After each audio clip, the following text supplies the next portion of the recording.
On Reddit, in my community tab, and a Valorant content creator Discord, I asked the question, which Valorant pros are you surprised are currently not on a VCT team? And some of the answers I fully agree with, while others are a bit of a head scratcher. For APAC, I want to start off with Saya Player, who had like the highest upvote on Reddit, where this individual said, Saya Player, literally one of the best oppers in the scene and a good rifler. And if you go under the like subthread, there's like a battle between saying that, nah, Saya Player was always mid and bad and was the reason why T1 was losing games. Then you have the other side saying, yo, you don't know ball at all. And I kind of have to agree with the fact that if you say Saya Player was the reason why T1 was losing games in 2023 and 2024, then you really don't know ball at all. It was just mainly him and Munchkin that kind of carried that team in 2023, and I guess maybe you could say Zeta as well, but it's a miracle that they were even able to make it to champs. And if you fast forward to 2024, they had like a whole IGL problem too. Like when you really think about this T1 organization in 2023 and 2024, you have to say like they never really had like a star cast of heavy hitters, of people that you're like, yeah, this team will win champs. This team will win APAC. Like that was never a sentiment when you're looking at these rosters. And if you wonder why T1 was struggling, it's because they were always shuffling their roster around their IGL, right? In 2023, they had Bang and Carpe, which, to be fair, Carpe showed a lot of promise. One game he'll get like back-to-back aces, and then the next game he'll just put up a stinker. He was truly a roller coaster of a player. And then in 2024, they were still shuffling the whole IGL stuff, you know? I guess that's just what happens when you have like a mixed roster and not everyone is speaking the same language as their primary mother tongue. So like both those years, T1 was just having issues in that, and you really can't blame just one player for their downfall. It was just a mix of language and the fact that they didn't really know what they were doing with their IGL. And this also could be me being a little bit biased, but I really do remember Saya Player on the guard. He was frightening, right? And in 2023, it was Saya Player and Munchkin that pretty much carried this team to just get the champs. And one of the things that I kind of found interesting is that no one mentioned any tier 2 talents for APAC. And I feel like there's a lot of good individuals that you can pick up from tier 2. However, one of the ones that kind of surprised me the most is Sultan. Him and Dose9 were a big reason why Revenant Esports even made it to Ascension. And if you look at that tier 2 team, you will always see those two at the top for a reason. While Dose9 did get picked up by Boom Esports, Sultan is still not on the team. And if you look at Dose9's stats, it's quite impressive what he's able to do on controller. Some games he just puts up stinkers, but other games he's top fragging. Top fragging on Astra. What? Hello? That's insane. So if Dose9 could do it, I'm sure that Sultan can do it as well.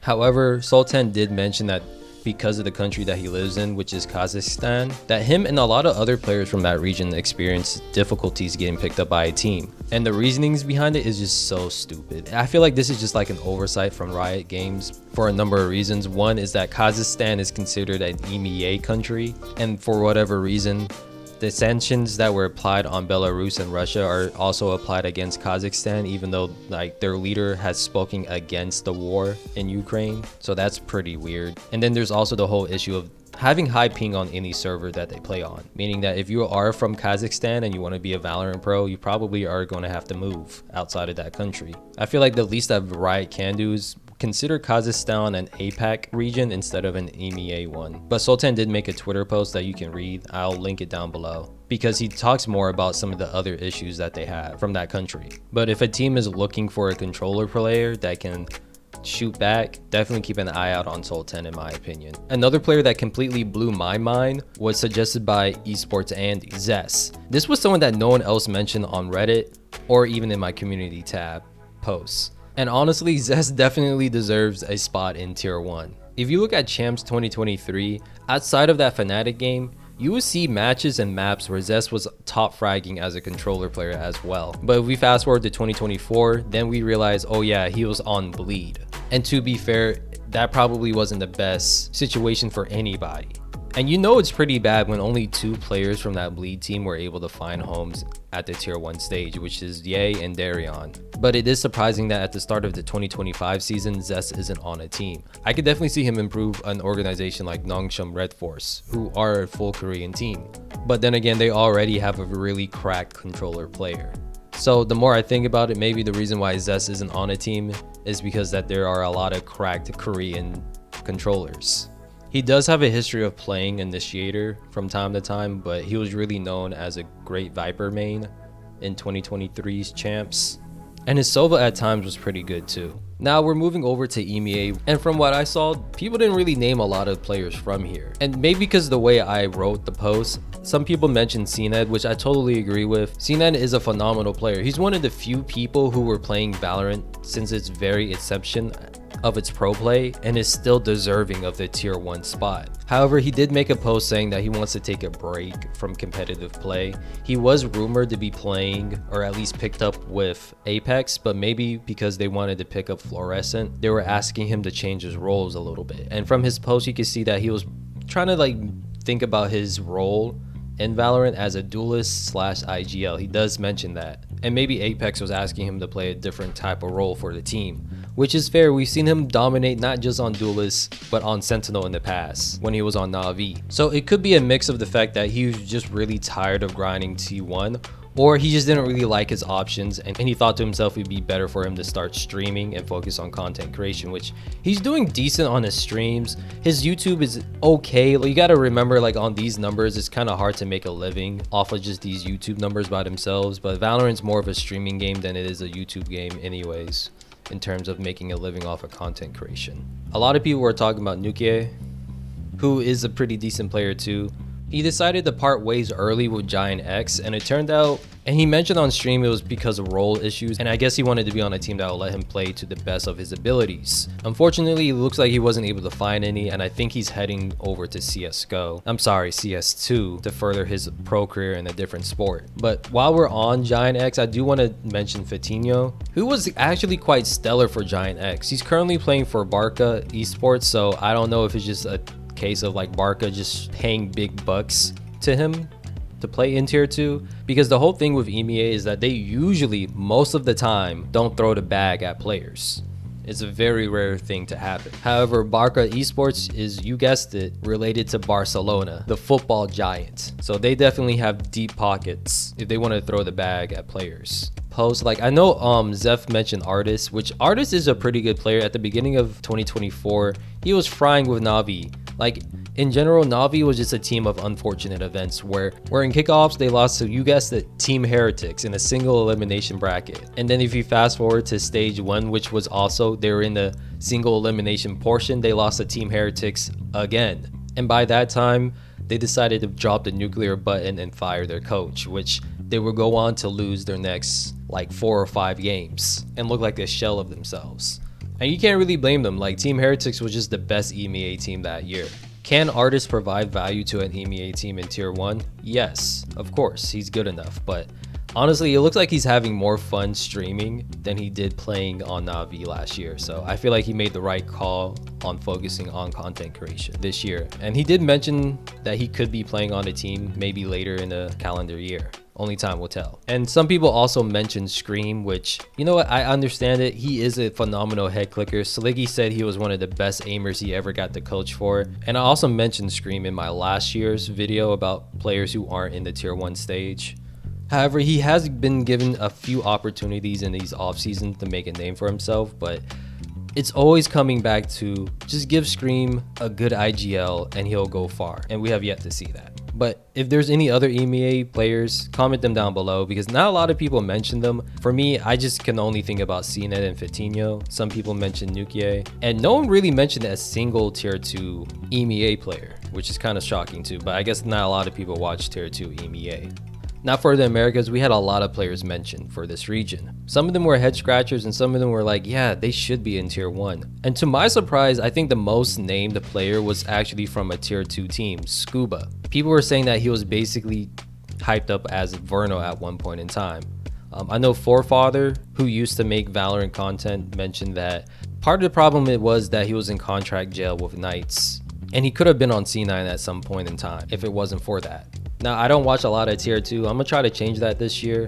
Same thing with game changers. But if this many people are high on Scuba, then he has to be cracked at the game. And right there with Scuba is Rossi, where he got a lot of recommendations from people saying that they're surprised that he isn't on a tier 1 team. And I have to say that this past offseason has done incredible for Rossi's public relations with the community. I always knew Rossi was pretty decent on T1, but with the way people be talking about it, they're making him seem like the second coming of like freaking FNS or something. Which, you know what, it is fair because it's like he did pop out a lot. He's pretty good. He definitely deserves a shot at tier 1. So I feel like that is pretty fair. And outside of Rossi, like I see a lot of people mention what I want to call NA Furia. That Furia team that was able to take a win against 2G. But to be fair, 2G was missing like their best players that actually won them Ascension. However, that's still more wins than the current Furia roster was able to get. And it's fair. I mean, these guys were able to handle their own and they look good in the process.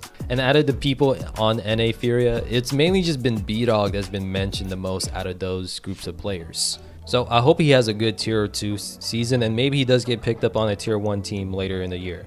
And while we're on that topic, I feel like if a team is trying to like change their roster, based on what we saw last year, it's best to do it like immediately after split 1 or somewhere in the middle of split 1, which is also like kind of like a catch-22 because it's like, first you want to like have a team gel together and get better, but at the same time you might be like running the risk of like passing up on one of these players. Like I remember last year I mentioned a couple of players and they were picked up during the split 2 season where they did pretty good. They looked like one of the best players on their teams, like Picada. But the damage was already done, and to make up ground on what was lost was just so hard for those teams to do. I feel like if you're going to make a roster change, it might have to come in the middle of split 1, because if you're making a roster change in split 2, it might be too late. I think the only team that I could think of that made a roster change late into the season and did well because of that change was Edward Gaming, as well as Talon when they gambled on Primi. There was a lot more teams that failed to make even champs after their changes than the ones who were able to make champs. We also had some head scratchers. Someone said Marv. So first of all, we know that Marv is skilled enough to be in tier 1, but if you saw his crash out, it's no surprise as to why he isn't in tier 1. Like, even though it's mad funny, the man burned bridges. He basically outed himself as a diva. Like, first of all, I don't know how much he was getting paid by NRG, but I'm sure it was higher than league minimum. With the accolades that Marv has, I would imagine that he commands like a higher salary, but I could be wrong. Maybe NRG was paying him peanuts, who knows. But the way he ripped into that team was kind of crazy, especially when you look at his status. Like, there's a lot of good controller / sentinel players in the Americas. So like me personally, I'm not surprised that Marv isn't in tier 1, even though he has the skills to be in tier 1. It's just his off stream and out of game shenanigans kind of cost him, right? And he's already had a couple of second chances already, so only time will tell if another team wants to take that risk on Marv. I also seen someone mention Shazam, which is quite funny to me. I feel like if this was right after partnerships were a thing, then maybe I can agree with you, because Shazam was really good at the game, right? There was times where he was out fragging 10s and he was the IGL. Also playing duelist too, entry duelist, right? I'm sure Shazam could provide value to a team, right? He also kind of proved it a little bit in 2024, where he was playing for an MIBR team and he wasn't a bottom frag when he was playing against Leviathan, who was one of the best America's teams at that time. Man had like, I want to say less than 2 weeks of preparation as well. However, I'm not surprised that in 2025 Shazam isn't on a tier 1 team. I mean, it's 2025. He's been out of the league for 2 years. That's a lot of time where you're not playing against the best players all the time. And there will be a little bit of rust when you haven't been in a tier 1 environment for so long. So I'm not too surprised that Shazam in the big year 2025 isn't in a tier 1 team. We also can't forget about BCJ. The guy actually had tier 1 experience and he was pretty good in the beginning of the 2023 season, which is why so many people were kind of shocked that he got benched on that Evil Geniuses team, where a lot of other players were looking a lot worse. I am kind of surprised that he hasn't been picked up by anyone yet, but I guess that's just a testament to how deep the Americas really is. I also saw someone mention Noya as well as Girl Pros. I mean, just leave it to the Valorant community to make a nothing burger into something a lot bigger than it, than it actually is. But at the same time, I'm not surprised that Noya or anyone from the GC is in a tier 1 team. I'm actually, if anything, I'm more surprised that Fluorescent was able to get on the tier 1 team, mainly because of the whole stigma of like GC players aren't deserving of tier 1. I remember that whole drama with Mel when Mel said that some teams denied her the opportunity to even try out because there were certain players who didn't want to play with a girl, which is a crazy reason to deny someone an opportunity to even try out. Like if the argument was because, oh, you're not in challengers, I feel like that's a lot more credibility and reason to deny someone an opportunity to try out. And if you're only focusing on challengers players, chances are you're missing out on great individual talent. For example, Karon, Primi, and GN are all players who were scouted from rank and provide a lot of value to their team. But to just flat out say that, yeah, one of our players doesn't want to play with a girl is crazy work. So I'm not surprised by that because of that's just how the world is. But I think it's getting better, you know, where there could be like maybe 1 or 2 game changers players who could provide legit value to a team. But just being average isn't good enough if you're coming from the GC. You gotta be one of the best to break down those barriers. And Noya is a good pick. I mentioned this in my GC champs video, where there was a lot of times where Noya's stats were just as good as Fluorescent. It's just that during the Game Changers Champions, Fluorescent was like, hold my beer, let me show out, let me show you how busted Neon really is. And Fluorescent was just like far above everyone else. But I do think there's like a good chunk of GC players in Turkey who can like really shoot back pretty well too. But part of the problem is Turkey's tier 2 scene is also quite stacked. So to like even make a mixed roster will be kind of hard to make it through the Turkey circuit. It would probably have to be in a different circuit altogether, in my opinion. And lastly, I want to mention Victor, who not a lot of people mention either. I think I saw like 1 comment in my community tab, and I know Esports Andy mentioned Victor too. I mean, hey guys, we're living in a Raze meta, and Victor is still a pretty good Raze. It's just that when he was on NRG, there was a lot of drama going on in the background.